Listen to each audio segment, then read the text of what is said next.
Pemirsa, suasana duka menyelimuti rumah orang tua Serda Putra Rahaldi yang gugur ditembak oleh kelompok kriminal bersenjata di Papua.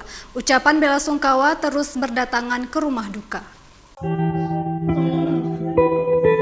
Orang tua Serda Putra Rahaldi tak kuasa menahan kesedihan setelah mendapat kabar anak yang menjadi tulang punggung keluarga ini gugur ditembak oleh kelompok kriminal bersenjata di Papua.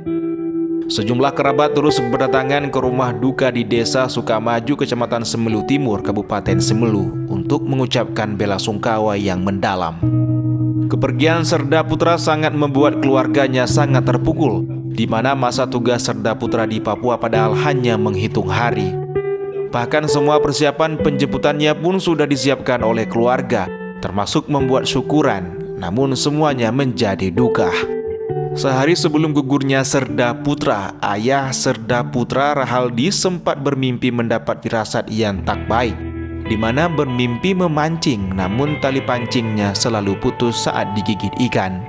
Firasat buruk itu menjadi kenyataan. Siangnya putra kebanggaan mereka yang selama ini menjadi tulang punggung keluarga pergi untuk selamanya. Kesedihan orang tua semakin bertambah. Sebelum Serda Putra Rahaldi meninggal dunia, sempat mengirimkan uang belanja kepada orang tuanya senilai 1 juta rupiah. Udah berapa kali dia kontak senjata di sana, alhamdulillah tidak ada apa-apa. Baru kemarin dia mengirim sama kami, belanja kami sama mamanya. Yang kirim 5 cuma sedikit lah, 1 juta bayar belanja.